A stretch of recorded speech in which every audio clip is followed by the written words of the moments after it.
यदि एग्जाम्स में पारा जंबल के क्वेश्चंस आ जाते हैं या फिर जिसे आप रीअरेंजमेंट ऑफ वर्ड्स भी या रीअरेंजमेंट ऑफ सेंटेंसेस बोलते हो, so most of the time students क्या करते हैं गलती की, या तो छोड़ देते हैं या तो काफ़ी टाइम इसमें लगा देते हैं। जबकि एक सही अप्रोच के साथ यदि ऐसे क्वेश्चंस को बनाया जाए तो बहुत ही कम टाइम में इसे सोल्व किया जा सकता है। जैसे कुछ एग्जांपल्स मैं यहाँ पे आपको दिखा रहा हूँ प्रीवियस ईयर क्वेश्चंस का ही। जैसे इसमें देख सकते हैं आप,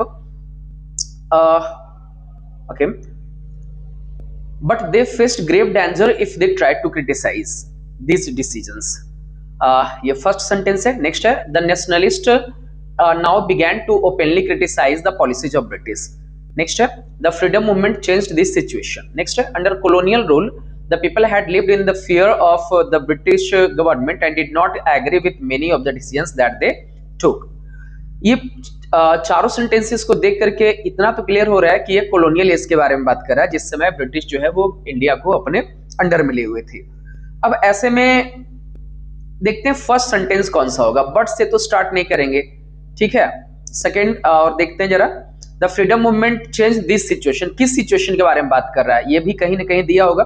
तो सबसे पहला अगर हम लोग देखेंगे तो under the colonial rule the people had lived in fear of British government and did not agree with many of the decisions they took. ध्यान दीजिएगा, तो कॉलोनियल रूल में पीपल जो है वो ब्रिटिश गवर्नमेंट से काफी डरे हुए थे, उनसे डर में जीते थे, और कई सारे डिसीजंस जो ब्रिटिश गवर्नमेंट ने लिया था उसको लेकर के वो लोग एग्री नहीं थे, ठीक है, ओके।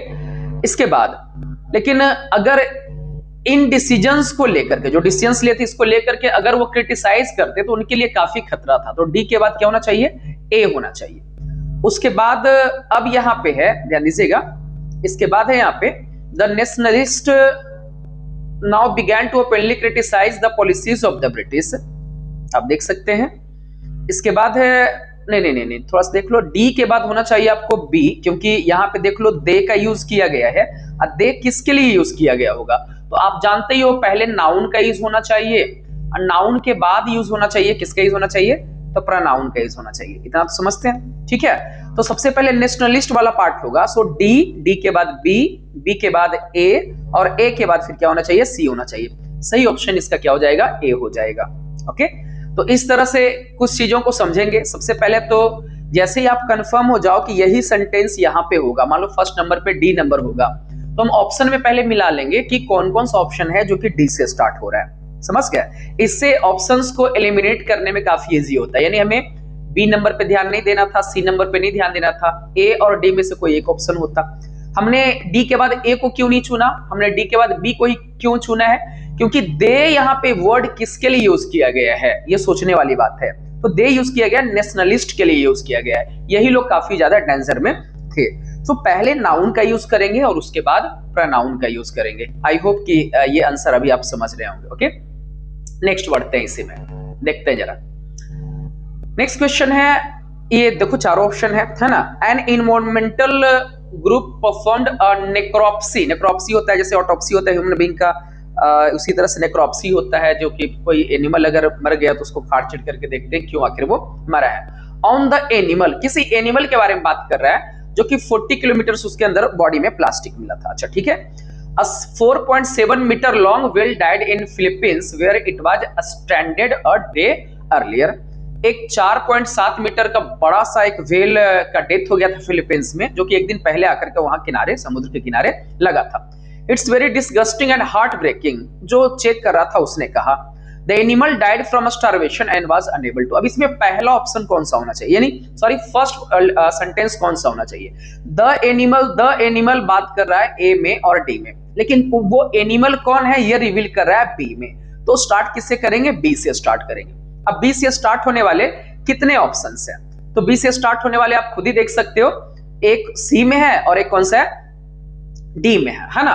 बी के बाद ए दोनों में कंफर्म किया है, यानी कि बी के बाद क्या होना चाहिए, ए होना चाहिए। तो बी के बाद ए हो गया, यानी एक 4.7 मीटर लंबा व्हेल जो है वो मर गया फिलीपींस में, जो कि एक दिन पहले आकर के लग गया था।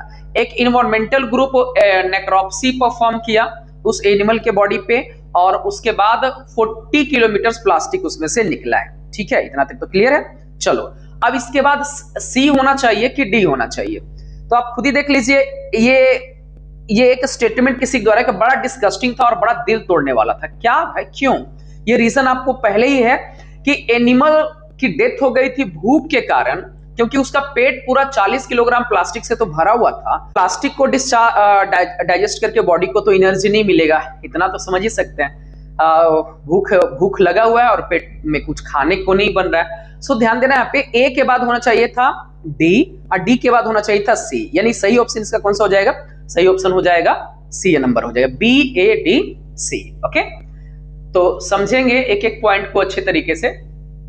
नेक्स्ट देखते हैं, इसमें नेक्स्ट है ये क्वेश्चन देखते हैं जरा। The staff selection commission was established in 1975। तो 1975 में, बड़ा गर्मी है जी। अच्छा, सब्सक्राइब नहीं किया हो तो कर लेना भाई, थोड़ा हमें भी सपोर्ट करो ताकि रेगुलर वीडियो मैं भी बना सकूं, है ना। The staff selection commission was established in 1975। अच्छा, एसएससी सीजीएल एक एग्जामिनेशन है जो कि रिक्रूट करता स्टाफ को वेरियस पोस्ट के लिए। कैंडिडेट्स जो अप्लाई करते हैं वेरियस पोस्ट के लिए उन्हें बैचलर डिग्री होना चाहिए। डी नंबर में, it is conducted by staff selection commission for group B and C post. अच्छा ठीक है, तो सबसे पहला पॉइंट कौन सा होगा? किस चीज के बारे में बात कर रहा है? यही जिसका एग्जाम का ये क्वेश्चन है, एसएससी के बारे में बात कर रहा है। सीधे सी बात है, एसएससी का फुल फॉर्म है स्टाफ सिलेक्शन कमीशन। इसका एस्टेब्लिशमेंट कब हुआ? 1975 में। ए से स्टार्ट होने वाला कितना ऑप्शन है? तो भाई 1 2 3 3 ऑप्शन दे दिया है ना। अब इसमें ए के बाद क्या होना चाहिए?